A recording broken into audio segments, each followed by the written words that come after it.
Mesdames, Messieurs, amis téléspectateurs, bonjour. J'ai eu un petit peu de retard, mais c'est pas grave parce que j'attendais une information très importante en provenance d'Haïti que je vais vous donner et vous comprendrez l'importance et la réalité des choses. Il y a 15 jours, je vous disais ici même que la situation était incontrôlable. Et effectivement, les choses se sont accélérées. Et comme je vous disais, que les responsables des gangs avaient décidé de s'intéresser à la politique, eh bien, ce sont les gangs qui ont pris la décision d'aller déchouquer, en quelque sorte, le Premier ministre. Et finalement, le Premier ministre est parti en Jamaïque et puis au Kenya pour aller signer l'accord pour faire venir les 1000 policiers qui devaient venir pour mettre de l'ordre dans le pays. Eh bien, il est resté bloqué. Il n'a pas pu entrer en Haïti. Il n'a pas pu entrer à Saint-Domingue. Et il a été finalement orienté vers Porto Rico, où il est toujours, semble-t-il, sous la responsabilité du FBI. Mais que s'est-il passé depuis 2 jours? Depuis 2 jours, les choses sont encore allées beaucoup plus loin. Le directeur général de la police d'Haïti a été cambriolé, pas seulement cambriolé, on a cambriolé sa maison, on a mis le feu et les assaillants sont partis avec un certain nombre de pièces, notamment un document, et ce que j'attendais la confirmation, un document qu'ils ont retrouvé chez le directeur général de la police nationale d'Haïti, qui indique que le directeur général n'était autre qu'un agent détaché du FBI en Haïti. Je vais vous rappeler quand même que lorsque on a assassiné le président Jovenel, quand les assaillants sont arrivés, ils ont déclaré que c'était une opération DIA, département d'État américain, si bien que les policiers qui étaient de faction n'ont pas pu réagir et les gens sont entrés, ils ont assassiné le président et le directeur général de l'époque avait comme adjoint précisément M. LB, qui est le directeur général actuel. Alors, ce qui laisse penser que, comme je vous l'ai dit la dernière fois, personne ne me fera croire que les États-Unis d'Amérique n'étaient pas au courant qu'il allait y avoir une opération de déstabilisation, voire même de coup d'État contre le président Jovenel. Tout avait commencé, je vous l'ai déjà dit, par un arrêt d'un juge, une ordonnance d'un juge qui avait lancé un mandat d'arrêt contre le président en exercice. C'est comme si un juge en France lançait un mandat d'arrêt contre M. Macron. On n'a jamais vu ça. Et c'est sur ce mandat d'arrêt que le ministre de la Justice de l'époque a décidé, dans un complot global, de monter une opération pour faire démissionner le président. La police de l'époque n'a pas accepté de prendre le président, et c'est ainsi qu'un commando a été accrédité pour faire ce travail par des mercenaires venant de Colombie. Et vous connaissez la suite, je vous l'ai expliqué ici. Alors, comment peut-on imaginer qu'un juge ait pris une ordonnance contre le président d'Haïti en exercice, sous prétexte qu'il était responsable des émeutes qui avaient lieu dans la Saline et qu'il y avait des gens qui étaient morts et qu'on le rendait responsable de cette opération-là. Et le juge, dans son ordonnance, indiquait que ce n'est pas le président qu'il veut faire arrêter, mais le dénommé Jovenel Moïse en tant qu'individu. On n'a jamais vu ça. Comme je vous ai dit, là, c'est maintenant, on aurait envoyé un mandat d'arrêt contre M. Macron en lui indiquant qu'il est responsable de tels faits qui s'est réalisé, que comme il était président de la République, il est responsable. Alors tout ça pour vous dire maintenant, comme je le disais il y a 15 jours, Haïti est incontrôlable. Parce qu'il y a eu une réunion récente du CARICOM, qui est la communauté caraïbe, dont Haïti fait partie.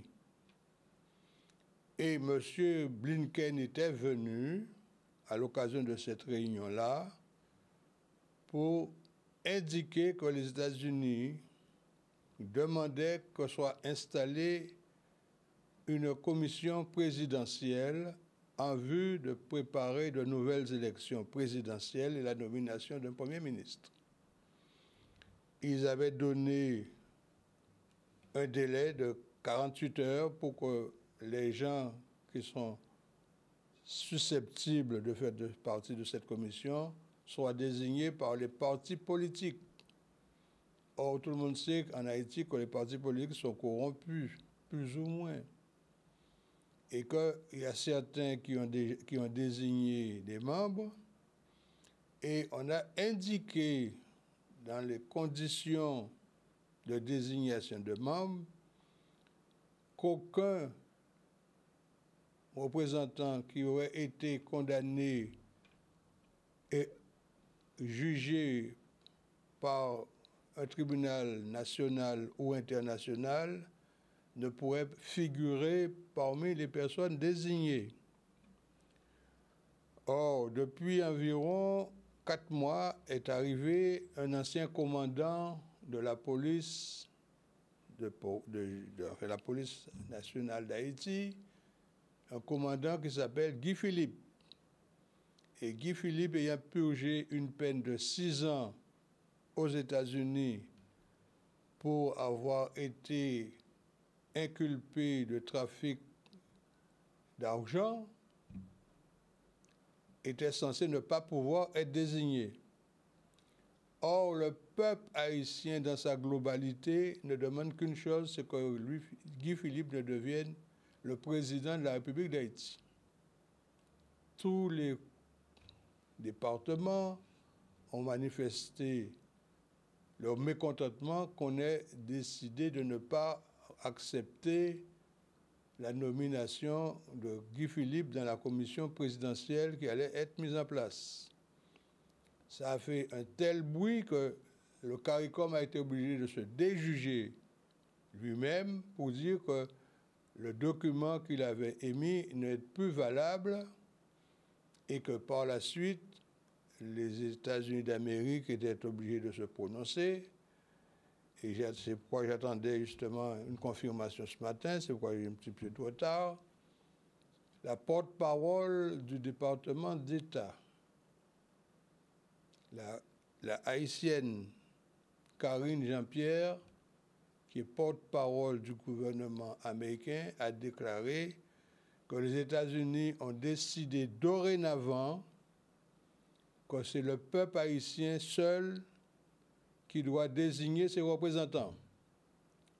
Mais ce n'est pas un fait anonyme, puisque le délégué de la Russie, l'ambassadeur à l'ONU, a fait une déclaration fracassante en disant que tout ce qui se passe actuellement en Haïti est de la responsabilité des États-Unis qui fait de l'ingérence dans la gestion du pays haïtien. Alors voilà maintenant que les choses prennent une autre tournure. Comme vous savez qu'il y a ce conflit entre l'Ukraine et la Russie, où les États-Unis et l'OTAN essaient autant que possible de maintenir l'Ukraine en position de combat, et que les Russes maintenant sont en position de force et mènent des actions qui sont, disons, positives dans ce pays sur le plan militaire. Actuellement, il y a les élections présidentielles en Russie. il y a 4 candidats, 3 béni oui et M. Poutine. M. Poutine donc est assuré d'être réélu président, mais il essaie autant que possible que le score soit au moins de 80% en sa faveur. Donc il y a des choses invraisemblables qui se passent. Il y a des comités qui sont délégués pour aller faire voter les gens à leur domicile avec des éléments officiels pour faire voter directement sans venir dans les bureaux de vote.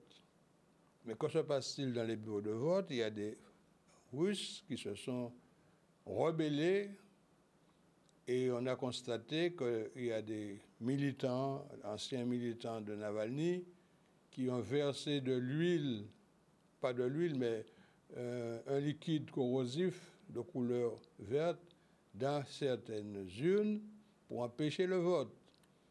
Il y a également une militante qui a mis le feu dans un isoloir. Donc tout ça pour vous dire que nous sommes sur un petit volcan là, maintenant, dans le monde, hein, rien ne va plus. Il y a le conflit entre les Palestiniens et les Israéliens. Il y a tous ces conflits en Afrique, notamment au Soudan, et à bien d'autres contrées encore. Tout ça pour vous dire que sur le plan diplomatique, les choses ne vont pas. Alors, Haïti est dans la même séquence. Hein. Nous sommes dans une séquence de bouleversement.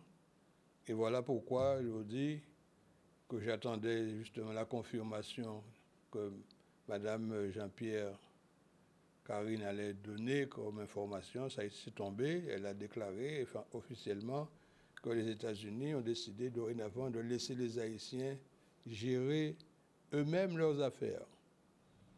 Eh bien, mesdames, messieurs, ce n'est pas une affaire ordinaire. Nous avons une forte délégation d'Haïtiens en Guadeloupe qui sont venus très souvent en situation irrégulière, mais ils sont là. Et autant que possible, on essaie de les mettre en situation régulière. Avec la nouvelle loi de M. Darmanin, les choses semblent plus favorables dans le cadre de l'article 3 qui indique les endroits où on peut réellement faire un effort, c'est-à-dire dans l'hôtellerie, dans la restauration, dans le bâtiment et dans l'agriculture. Donc les gens qui sont censés être de ces secteurs-là peuvent imaginer obtenir une régularisation. Mais pour cela, il faut faire la demande et présenter les pièces adéquates. Et il y a un document très important qui est réclamé, qui est l'extrait de naissance, actuellement, hein, qui est normalement délivré par les archives nationales. Je crains que les gens puissent avoir de grosses difficultés pour obtenir ce document. Alors voilà, hein, c'est la situation haïtienne qui est telle que je vous l'explique là. Et je suis sidéré d'écouter les informations qui sont données par les médias français, notamment France Info et France 24.